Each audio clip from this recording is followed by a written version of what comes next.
Debra is an enrolled member of the Oglala Band of the Lakota Nation and has lived on the Pine Ridge, South Dakota Indian Reservation all of her life. In 1997, White Plume co-founded a grassroots, non-governmental organization called Aku, help me. Owe Aku. Owe Aku. Bring Back the Way, to focus on social change work, cultural preservation, and Lakota Treaty Territory defense work. Since 2005, Debra has been engaged in sacred water protection work through the Crying Earth Rise Up community education and action campaign.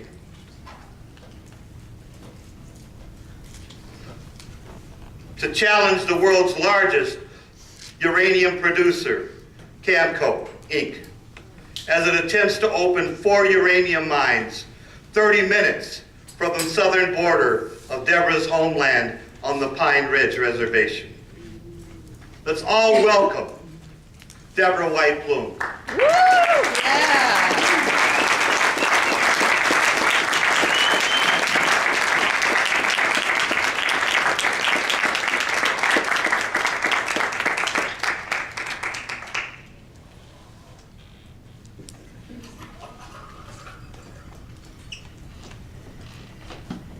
I greet everybody in a good way. I come here in a good way. Want to tell you a little bit about myself and my beautiful Oglala Lakota people. To begin with, my colonized name is Debra White Plume. My Lakota name is Wiowea Ignanashiwi, which means stands among the colors of the sun woman. This is my 5th name since I was born. When we're born as a baby, we're born as an individual. We're born into our tiwahe, which is our mother and father and brothers and sisters in the household. All the tiwahe living together is the tioshpai, the relatives living together.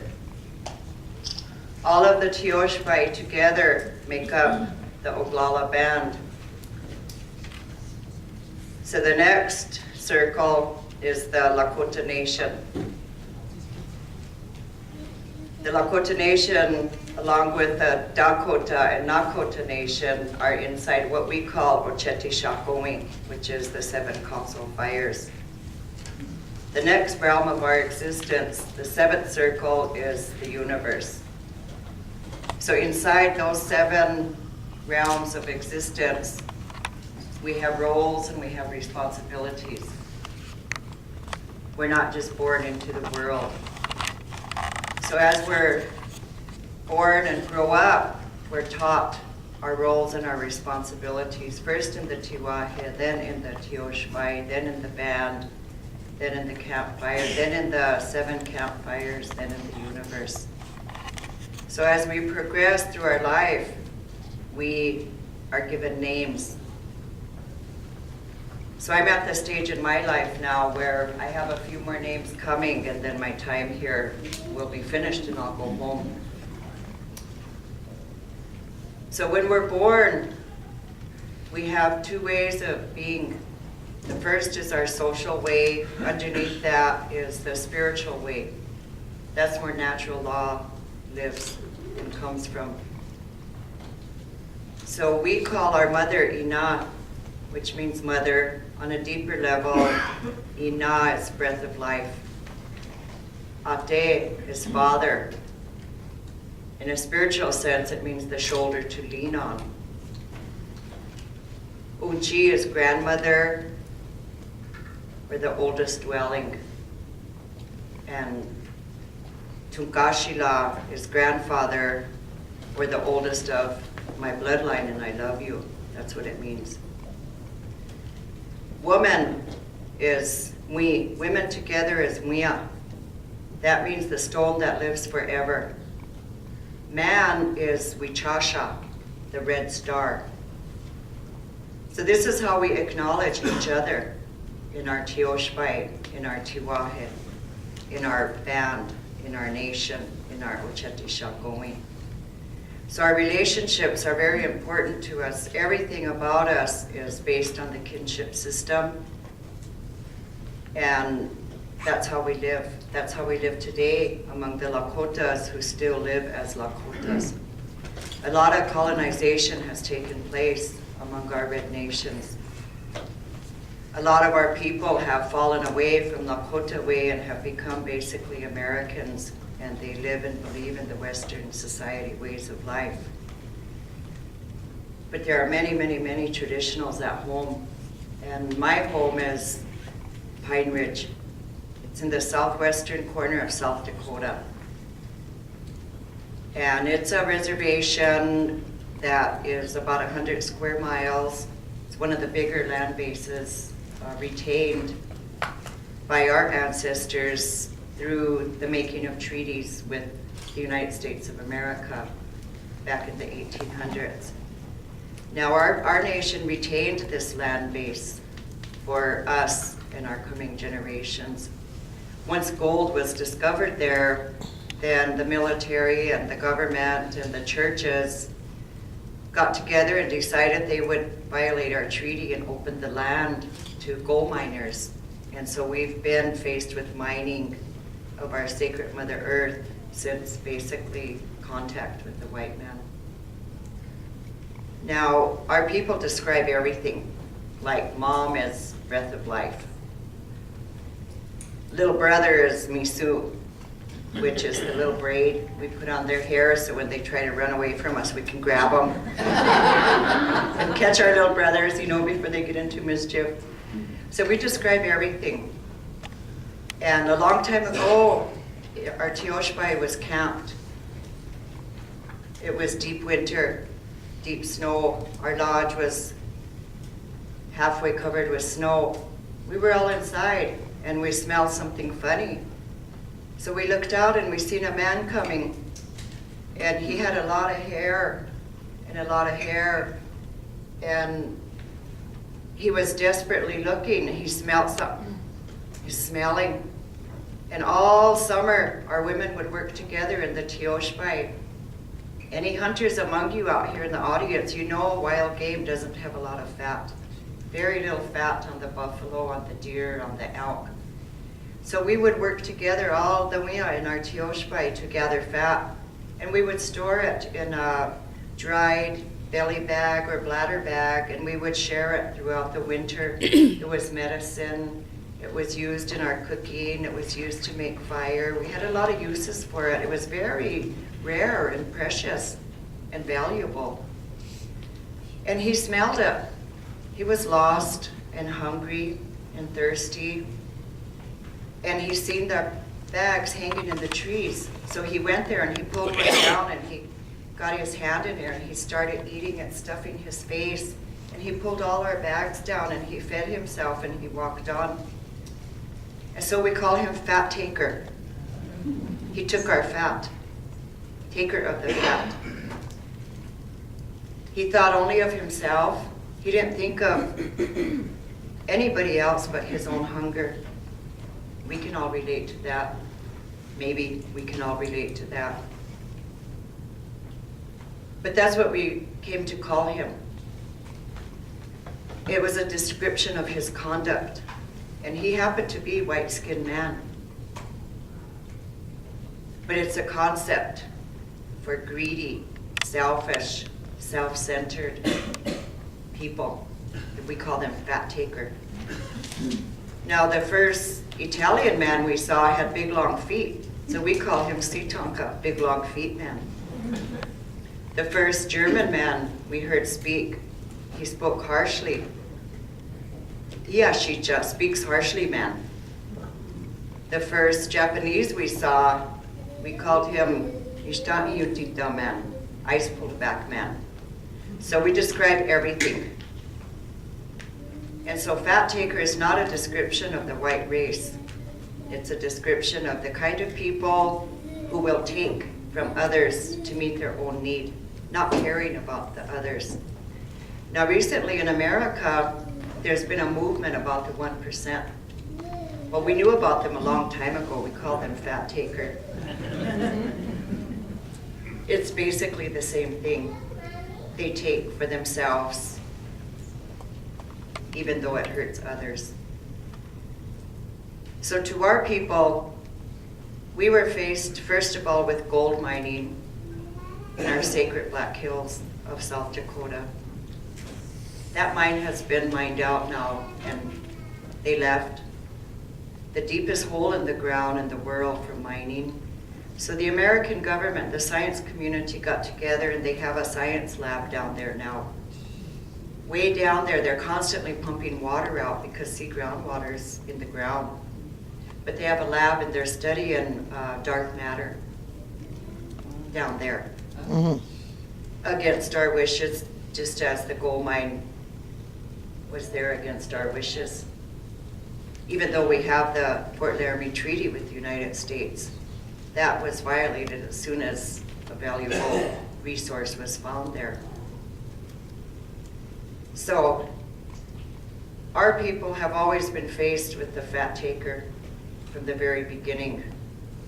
And now people all over the world, even right here, are being faced with the fat taker. Those who want to run over you, run over your rights, have no respect for you, give no esteem to the integrity that you have for your vision of your families, your community, your town, your state, what you want to do with your lives. You're being run over, just as we were run over back in the day. So I understand how you feel. I understand what this conference is about, and my heart is with you. And I'm really thankful to you for putting this on. I want to acknowledge all the worker bees who made this happen. Without the worker bees, these gatherings don't happen. So I really appreciate all the sacrifices everybody made to pull this together. And it feels really good to be here. I don't like to leave my home. I live out on the land. We have horses, we have buffalo, there's elk and deer there. Right now is a gathering time for us. We have to gather cherries and berries and plums and grapes and all of these items that we will eat throughout the coming months. But my family's at home gathering, and hopefully they store as much as they eat. Because I'm coming home. But when you live on the land and you're of the land, then it's only natural that you love the land. And I was up here getting ready to love Wisconsin cheese and couldn't find any. We just found a store down the street, so we found some Wisconsin cheese, and I want to take some home to my family. And honey, we found some honey. So every part of the land gives to the people who live there, if you're willing to work hard to make it happen. At home on the Pine Ridge, it's a hard life. It's considered to be, since the census taking began in this country, the first, second, or third poorest county in America. That's where I come from. I talk to some people here who work with the poor and the homeless, and I can relate to that. At home, as long as we have land, we're never homeless. But there is a lot of economic poverty there. But relatives helping each other, that's how we survive. And if you really think about it, people don't need that much to live. If you really, really think about it and discipline yourself, and maybe take a 6-month trial, see what you really, really need to live. Your need list and your want list are going to be two different things. We're trained, we're brainwashed, we're colonized, we're taught to shop, consume. Shop some more, consume some more. Our house gets full, rent a storage unit, put your stuff there, because we gotta have stuff. We gotta have our stuff, we gotta have a place to put our stuff. So then we fill our house, we fill our basement, we fill our garage, and then we rent a storage unit, and then we rent another one, and then we go shop and we consume some more. But if it's in storage, then you don't need it.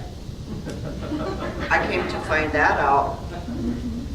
So no matter what our issue is, no matter where our passion is, no matter where our heart is, there's ways we can help each other. There's ways we can align ourselves to work together, to get strength from one another, and to comfort one another, and to give strength to each other. We all need that. The work that I do is very grassroots, very grassroots.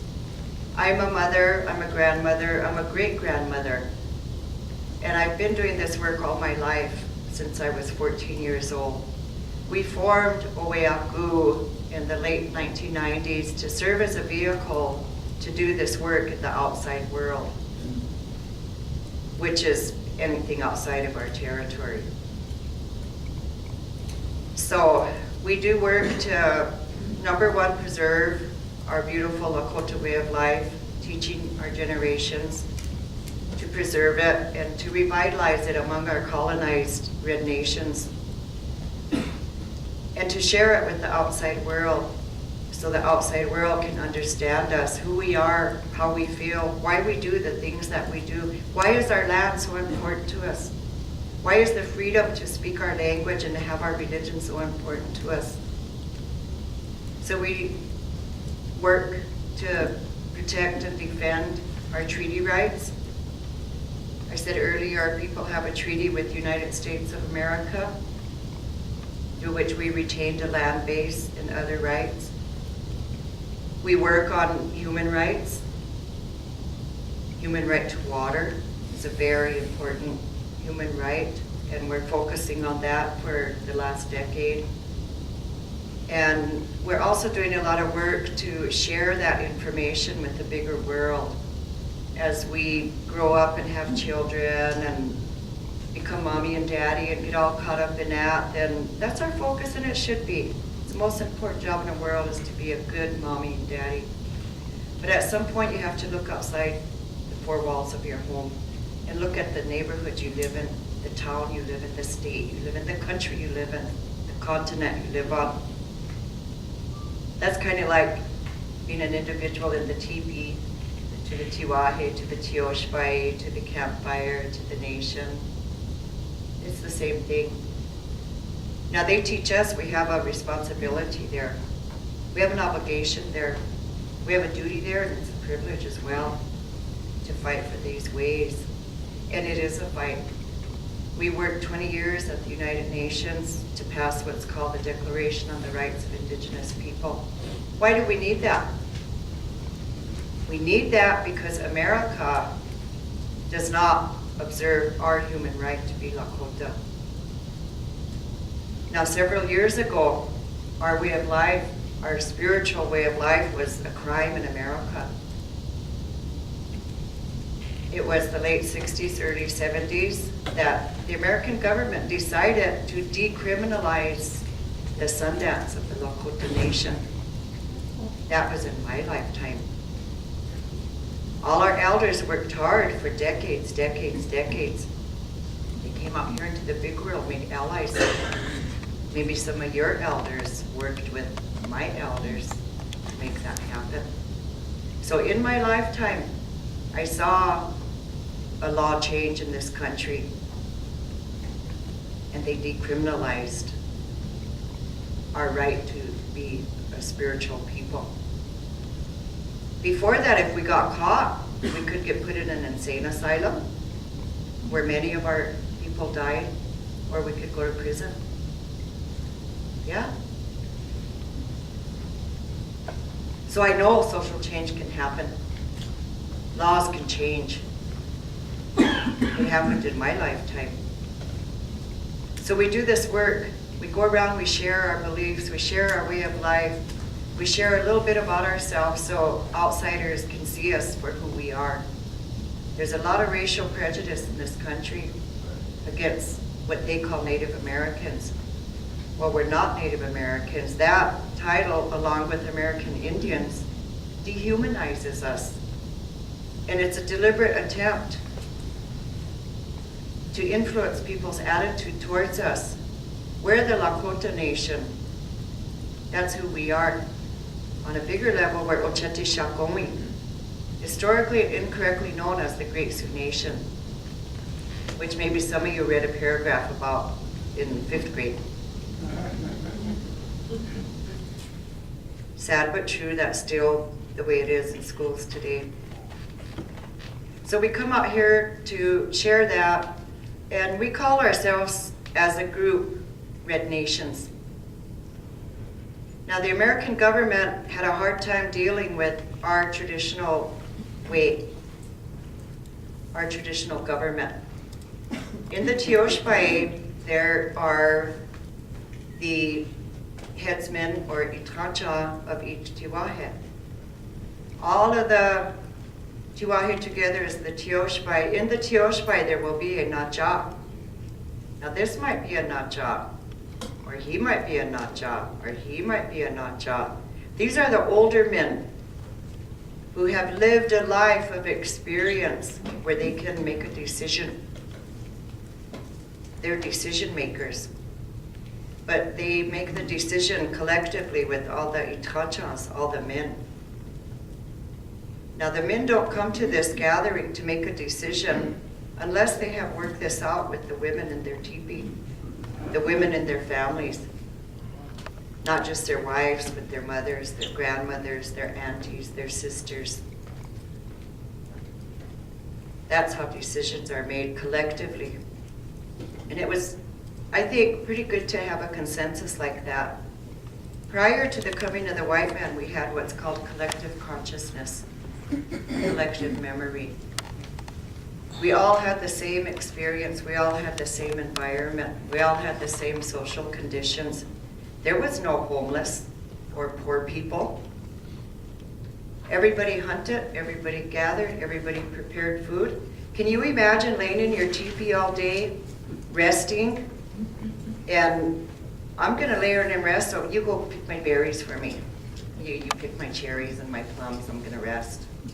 And then you can dry them for me and package them, and then you can go bury them in the ground for me, and then I'll get them later when I'm hungry. Okay, yeah. See, that didn't happen, right? How could that happen when you all live together? Everybody has the same values and the same respect. To us, food is medicine. So is water. Water is our first home. We come here from the Star Nation to our mother's womb. We live in water. When we're born, the woman who receives us prays with water and puts water in our mouth. It's our first medicine. We're bathed in sage water. All of this happens in the first few moments of our life.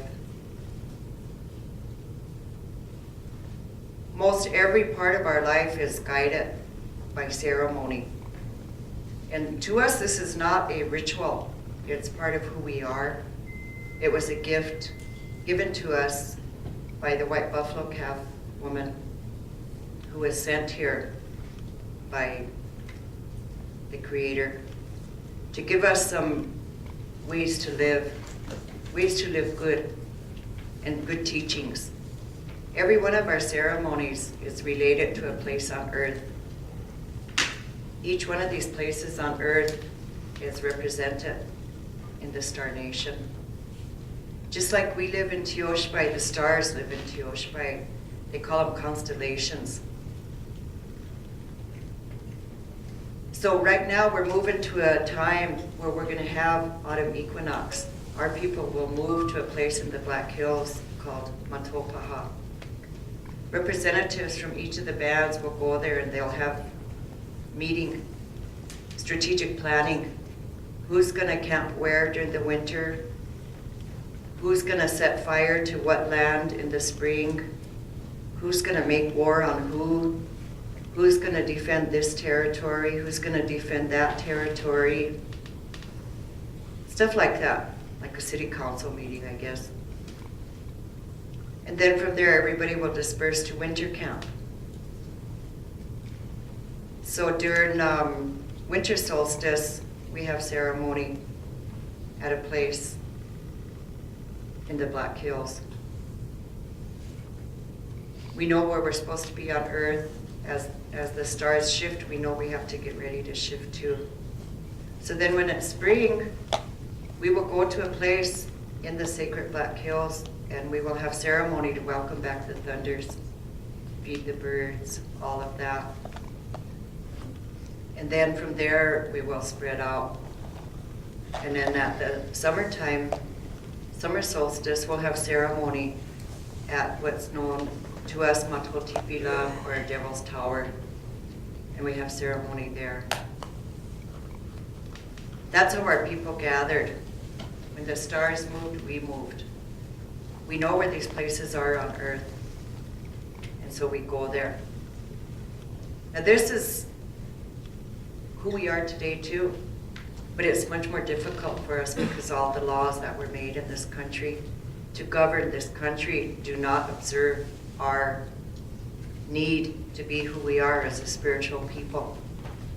There's been times when we went to Matotipila and we did not fill out an application for a permit to have our ceremony. We took people, we surrounded the mountain, our men went up there to have their prayers, and we did a direct action and we resisted the state police, the county police, the National Guard, and we held our ground until our ceremony could be completed. And then we came down and then we went home. That's a personal responsibility. Not everybody's willing to do that. I lived in the outside world here enough to get college educated in my younger days. I've always been traveling since I was age 17, taking this message out to America, all over Europe. This is part of what I do. So I know enough about this country to know that right now I'm lucky to be here with you all who feel the freedom in your heart to think the way you want to think. But for the most part, there's many, many sheep in this country.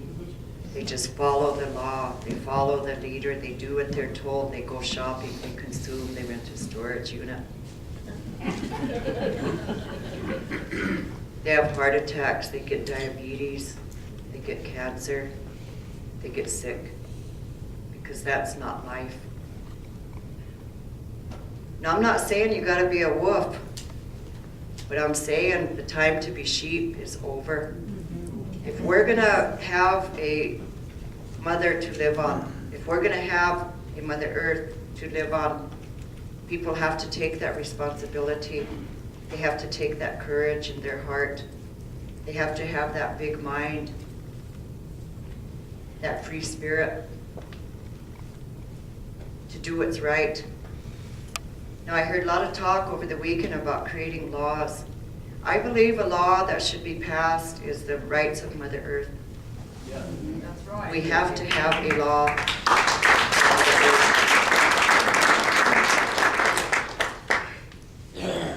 For me, it's a real privilege and an honor to fight for Unchi Maka.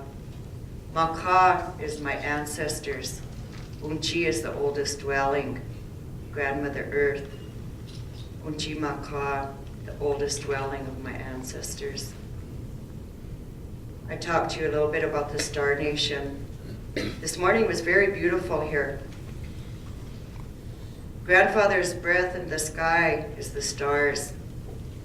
While on Unchi Maka, there's always something like that. At dawn, when there's fog on Unchi Maka, that's Grandfather's breath. It's a blessing to us, and it's a healing to us. So I was very grateful and thankful for that this morning. And then it turned into a mist, and then a sprinkle, and then a rain. And I was comforted by that. We know we can't live without water. There's substitute for gas, there's substitute for oil, there's substitute for uranium. There is no substitute for water. We have to defend our water, we have to protect our water. We're fighting Cameco Incorporated, a Saskatchewan-based uranium company that has one mine, wants 3 more mines using 9,000 gallons of water a minute.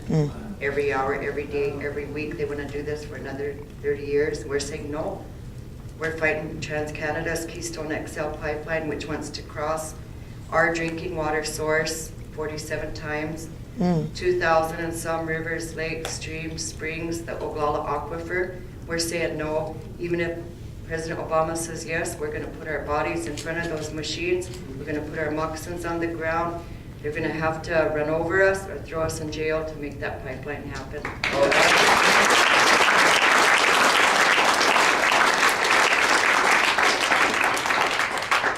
That's our privilege to do that. It's our honor to do that, and it's our obligation to do that because Unchimaka, the sacred water, the beautiful Lakota way of life, doesn't belong to us. It belongs to our coming generations. It belongs to our children. It belongs to our grandchildren. And I know every grandma in here, it will fight for your grandchildren, right, grandmas? Yes. Yes. Moms, you're going to fight for your children? Yes. That's the way it is. And that's the message that we have to give to the bigger world, that these rights of corporations, they do not trump our rights as moms, as grandmas, as aunties. There's no way they trump our rights. And how are they going to know that? They're not going to know that unless we stand up and make our voices heard.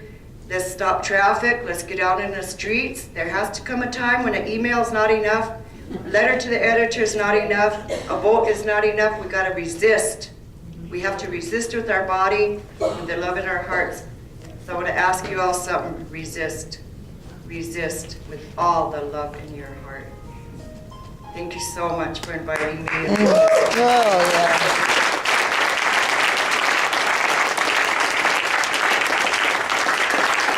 Debra White Plume. Debra White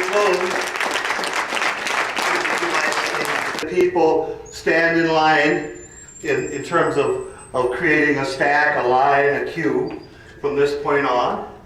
And also that the other member of our team, Amkar Sawar Dekar, he'll get more involved later on after this period. So can we do this? Thank you. First, can we line up with this quest stack? Please give your name. Yes. I'm Ellen Thomas from the mountains of North Carolina. And last year I had the good fortune to meet Charmaine Whiteface in Chicago. And she was speaking about a bill that she is working on with Defenders of the Black Hills to have a moratorium on all uranium mining until all of the existing uranium mines have been cleaned up. Are you familiar with this? And Yes, I am. could you say anything about that, please? About the bill or about the abandoned uranium mines? Well, both. Well, we have over 2,000 abandoned uranium mines in Lakota territory. And right now, one of the current strategies is to take a bill to Congress. That's not a strategy that Oeaku is participating in.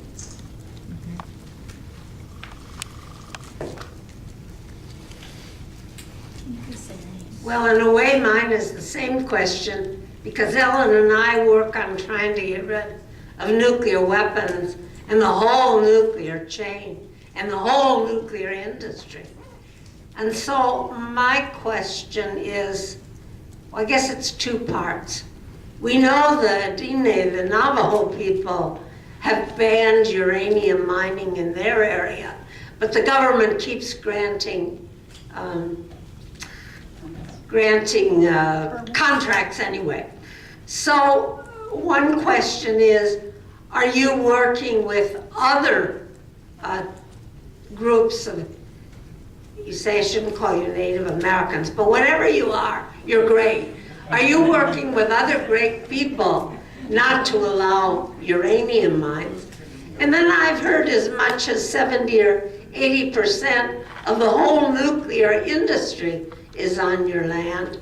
So are you helping us, white folk, get rid of this curse on our land?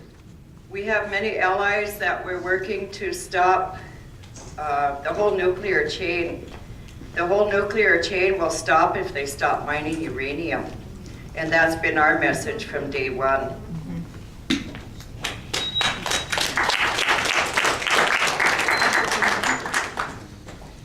Sanda Everett, and my question's a little different. Throughout my life, you said how rituals for you aren't rituals, they're just part of who you are. And throughout my life, I've had the opportunity to participate in rituals, even once being privileged to attend a Sundance, and wondering whether when we do your rituals along with you, is that considered respectful, or, you know, like we're all working together, or is it an infringement on your culture? Our teachings tell us that there's one ceremony that's open to the common man, and that's the sweat lodge. As long as it's run by a Lakota in Lakota territory, other races can participate, but all other ceremonies are for the Lakota. So we shouldn't be doing them.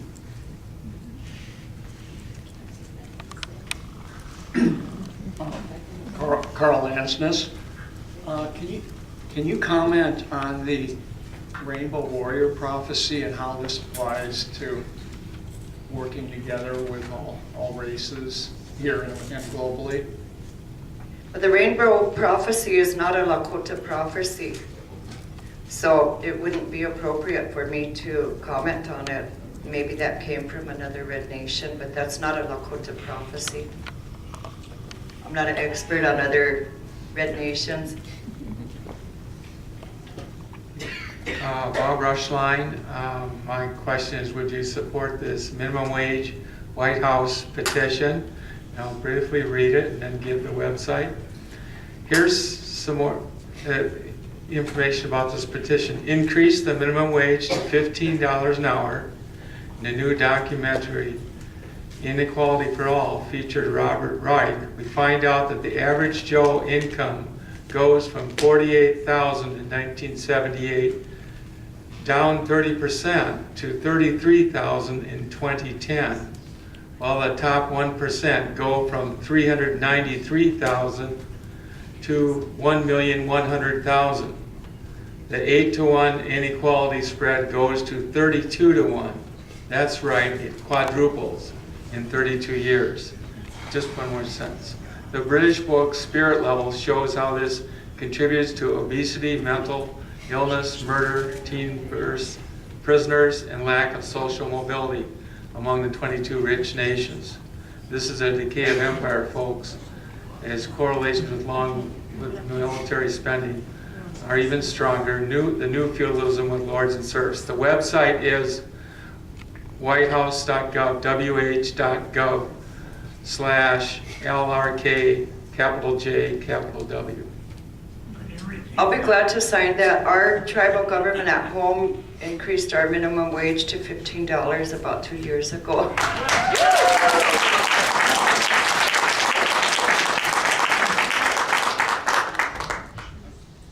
Also, my Menominee name is Osawa Nemiki. I'd just like to have a gift here for you, for your words this afternoon. My granddaughter came to me a while ago and asked me to help her with this eagle that she had received, and there's some plumage here that I would like to share with you. Oh, pila pila ichicha pila maya.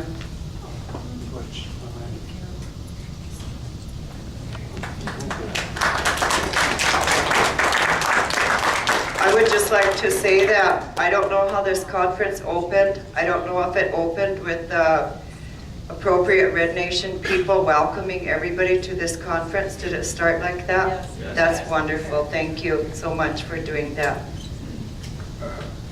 So first, I just wanted to say thank you for the work that you've done throughout your life. The mother of my children and I, we're split.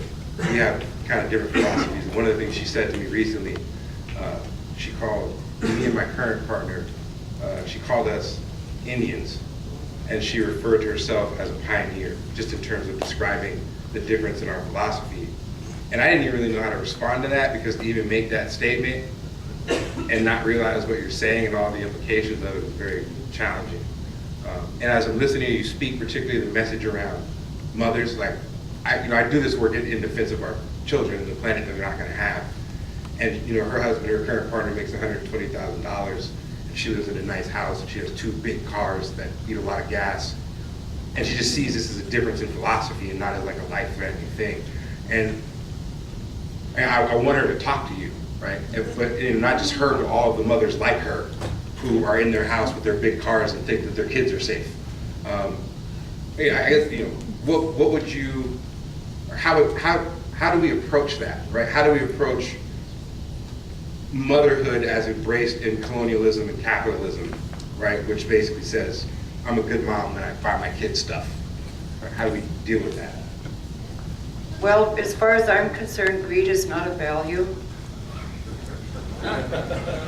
For Fat Taker, greed is a value. I don't know how else to answer that. That makes perfect sense.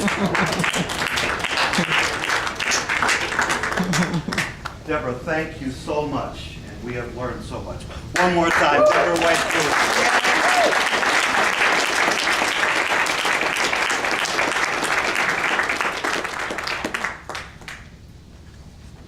I'd just like to make a prayer and acknowledge this gift.